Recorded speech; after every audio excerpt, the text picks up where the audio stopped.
Les 11e assises du journalisme ont lieu en ce moment à Tours. Parmi les débats, celui des fake news. Depuis quelques années, ces fausses nouvelles se répandent à la vitesse de l'éclair sur les réseaux sociaux. Quelle est leur réelle influence? Comment les contrer? Réflexion faite. Michel Etchaninov de Philosophie Magazine, bonsoir. Bonsoir. Comment expliquer la puissance des fake news depuis quelques années? La première explication, c'est que sur Internet, où se déroulent la plupart des fake news, le faux a plus de puissance et d'influence que le vrai. Prenons un exemple, la rumeur qui a été abondamment relayée par Donald Trump, suivant laquelle Barack Obama avait produit un faux certificat de naissance et serait né au Kenya et non pas aux États-Unis. Bon, cette rumeur a été démentie, notamment par la publication du vrai acte de naissance d'Obama. Eh bien, les chercheurs expliquent qu'il y a un effet. Pendant quelques jours, le démenti, c'est-à-dire la vérité, a plus de circulation que la rumeur.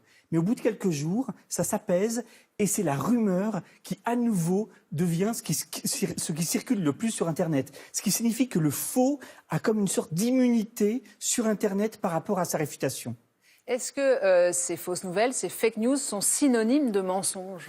Pas forcément, c'est ça qui est compliqué. Alors il y a un philosophe américain qui a très bien expliqué ça, qui s'appelle Harry Frankfurt, qui dès 1986 a écrit un livre qui est devenu culte sur la question, qui s'appelle en anglais On Bullshit, sur l'art de dire des conneries en bon français. Un mot qu'on a beaucoup entendu. Voilà, en gros c'est entre baratin et conneries au pluriel. Son idée, c'est qu'aujourd'hui nous vivons dans un monde où le bullshit, comme il dit, est devenu un phénomène dominant. Alors qu'est-ce que c'est que le bullshit? C'est pas le mensonge. Le menteur traditionnel, il sait qu'il déforme ou qu'il viole une vérité qu'il connaît. C'est-à-dire qu'en quelque sorte, il respecte la vérité, même s'il la déforme.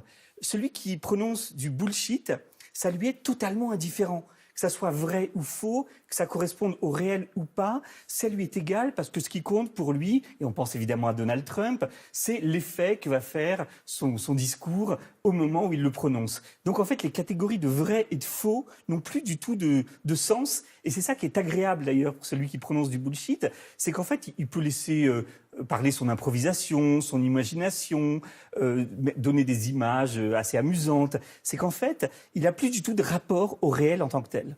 Ça relève presque de la maladie, ce que vous décrivez. Je voudrais juste qu'on voit un sondage réalisé justement à l'occasion des assises du journalisme réalisé par Via Voice. Donc 67% des personnes interrogées estiment que les pouvoirs publics ou la justice n'ont pas les moyens de vérifier justement ces fake news. Et c'est aux journalistes de le faire. Que dit Harry Frankfurt là-dessus justement? En fait, ce qu'il dit, c'est d'abord celui qui prononce du bullshit, c'est-à-dire des fake news, c'est quelqu'un qui est dans une sorte de paresse agréable. Il se lâche, comme on dit, ça lui fait du bien. En gros, il n'est plus dans cette discipline un peu sévère, un peu austère, de rechercher la vérité, de faire une enquête, d'établir les faits. Donc en fait, ce que dit Frankfurt, en creux, c'est que le seul moyen de lutter contre cette invasion culturelle des fake news aujourd'hui, c'est d'accepter de faire un travail qui est austère, qui est pénible, qui est discipliné, qui est lent, qui est tout simplement celui de vérifier si ce qu'on dit est conforme au réel. Alors évidemment, c'est pas glorieux, c'est pas flamboyant,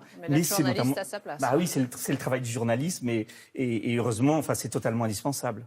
La phrase, la citation de fin, Michel? Alors, Harry Frankfurt dit « Le baratineur ne rejette pas la vérité à la façon du menteur. Il ne lui accorde pas la moindre attention.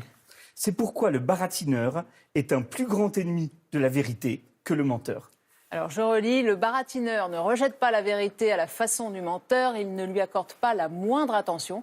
C'est pourquoi le baratineur est un plus grand ennemi de la vérité que le menteur. Donc Harry Frankfurt, merci beaucoup Michel. Et donc sujet, un débat qu'on peut toujours enrichir et compléter avec le hashtag réflexion faite.